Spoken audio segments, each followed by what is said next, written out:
So now we're going to move on to another one of my favorite topics in this class, which is nuclear physics and radioactivity.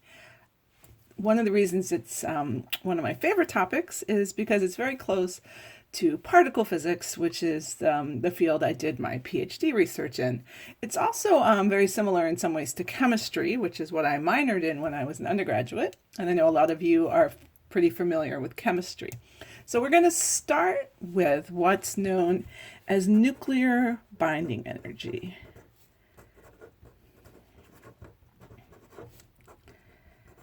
So what is nuclear binding energy? Well, so say you have a nucleus, and we know that a nucleus is this roughly spherical combination of some protons. Say we have some protons and some neutrons. So I'm just going to draw them in different colors so we can distinguish. So say you've got this nucleus like that, and it's got Z protons, and it's got capital N neutrons. Those are the two symbols or variables we use to describe number of protons and number of neutrons in a nucleus. So if you were able to take a single nucleus like this one and put it on a scale and weigh it and figure out its mass, you would discover that the mass, M nucleus, the mass of the nucleus, is actually less than the total mass of the nucleons of the protons and the neutrons.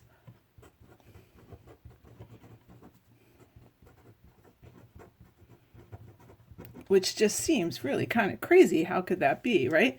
So let's just to write it mathematically. That means that in this case, the mass of the nucleus would be less than Z times the mass of the proton, M sub P, plus N times the mass of the neutron, M sub N. Okay, so there's what we might call a mass difference here. And you might say, how is that possible that mass is different? Well, the answer is that if you want a stable nucleus, then you need some energy to bind the individual nucleons together. You need some binding energy, and this binding energy effectively comes from the mass. So just as Einstein's famous equation E equals mc squared says you can convert mass into energy and energy into mass. This is an example of a small amount of mass being converted into energy, which goes into binding the nucleus together. So if you want to calculate the binding energy for a given nucleus, what is that equal to? Well, that would be equal to this mass difference, which we're going to call delta M, times the speed of light squared. So Einstein's E equals mc squared, where this mass difference is just the difference between the mass of the individual nucleons and the mass of the bound nucleus. So it would look something like this. So delta M is going to be just Rz times the mass of the proton plus M times the N times the mass of the neutron minus the mass of the nucleus, which is the smaller number. Okay, so what we're going to do now is we are going to do a sample calculation so you can see how you would calculate this and talk about some of the tricks you can do to make the calculation a little bit easier. One thing before we do that, it's useful to know how big a binding energy is in terms of our mass unit U, and we will be using this later. So 1 U times c squared is actually quite a lot of energy. It's equal to 931.5 mega electron volts, or MeVs. So we're going to keep this in mind because we're going to use that number later. So what we're going to do now is figure out the binding energy of an isotope of potassium, potassium 39. So here's the nuclear symbol for potassium 39.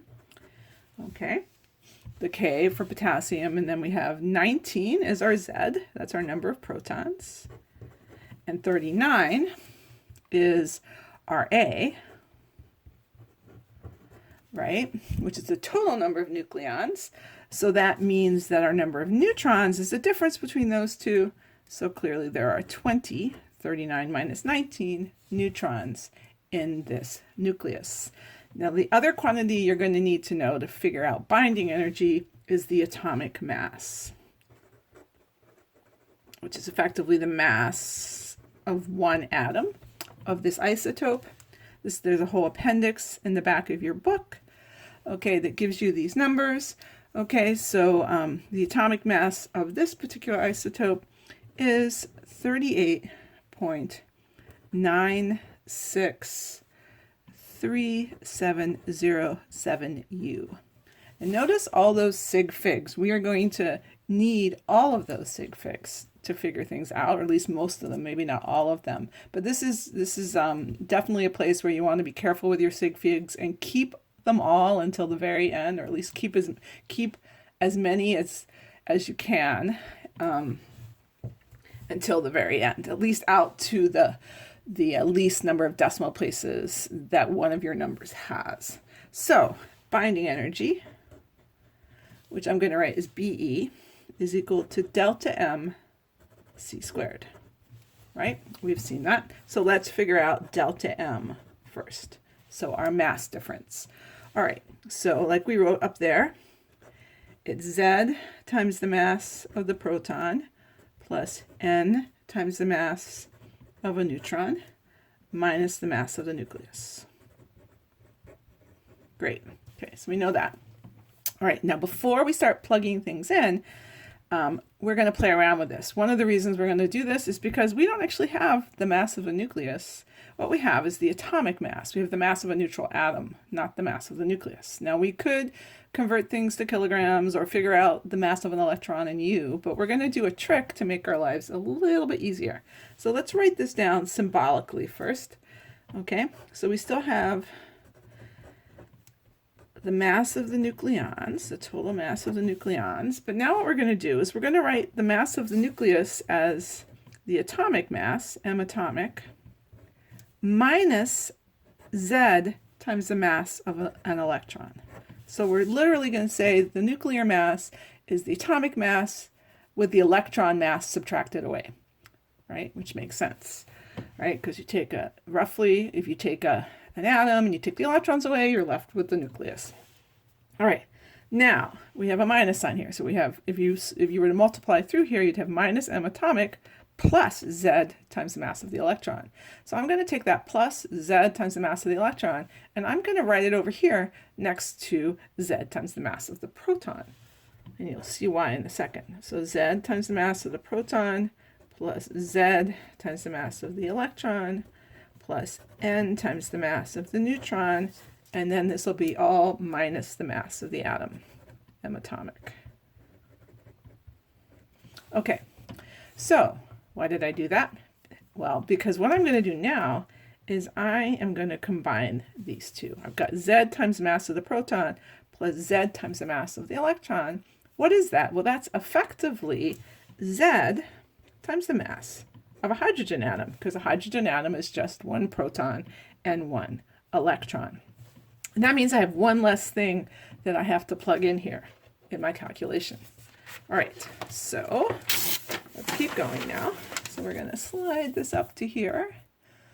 Okay. And we'll slide this up. I'm going to slide it up a little bit even more. So we've got lots of space here. Great. So now what do we have? Now we have that delta M is just Z times the mass of hydrogen plus N times the mass of a neutron minus the atomic mass. And now we're ready to plug in our numbers. Great. Okay, so here we go. And again, we want to keep lots of sig figs here. This is the one place where more is generally better until the very end. Okay, so the Z, remember, the Z was 19 here, 19 protons. So 19 times, then we go look up our mass of the proton. Sorry, not our mass of proton, the mass of hydrogen. Okay, don't want to get that wrong. Mass of hydrogen, which is 1.007825 U's. We're going to do this in U's, not in kilograms. It's easier to do these things in U. And then we have 20 neutrons. And now we plug in the mass of the neutron, which is 1.008665 U. Notice the neutron is slightly more massive than our hydrogen mass there, which is interesting. Okay, and that is our mass of the nucleons, right, effectively, plus the extra electrons. And now we're going to subtract, so minus our atomic mass, which we wrote down before, and that was our 38.963707 U's. All right, so now you basically just crank that through, do your subtraction, and what do we get for our mass difference? We get 0.358268 U. And it should come out as a positive number. If it doesn't, then you've probably done something wrong somewhere. So there is a positive mass difference. There is some mass that can be converted to binding energy to bind the stable nucleus together. All right, so now what we're going to do is figure out what the binding energy is. And so now we can, because we have our mass difference in U, remember we want binding energy to be mc squared. The way you do it is you take this number, your 0.358268 U's, write it down again, and now we're just going to multiply by the conversion factor I wrote down before, which is that there are 931.5 MeV in 1 UC squared. Okay, because essentially it's like you're putting a c squared in here. That's your delta m c squared. But then the uc squared will cancel out down here, and you'll just be left with a binding energy in MeV. And what do we get then for the binding energy? We get quite a big number. Well, relatively, it's 333.727 MeV. So that's the total binding energy for this potassium isotope. Now that's a useful number to have. Another really useful number to have that you might be asked to find in a problem is the binding energy per nucleon. And that's useful because you can compare one nucleon to another by looking at one nucleus to another nucleus by looking at how much energy is there for each of the nucleons to be bound inside. Okay, so we write it like this. You basically just take your binding energy, divide by the number of nucleons, which is our A there. And so in this case, it's going to be our 333.727 MeV divided by 39. There were 39 nucleons in our isotope. And what do we get? We get 8.557 MeV per nucleon. And here I've chosen now to just go with 4 significant figures at the end here, okay, which seems like a reasonable number. We had 6, we could have kept 6. And I'm not going to be too picky with how many you keep, but I would say don't go fewer than 4. 4 is a good number to keep. Okay, so that's our binding energy per nucleon for this potassium isotope. So now in the next section, we are going to look at the different binding energies per nucleon for different types of nucleuses, different nuclei, and talk about what that means for their stability.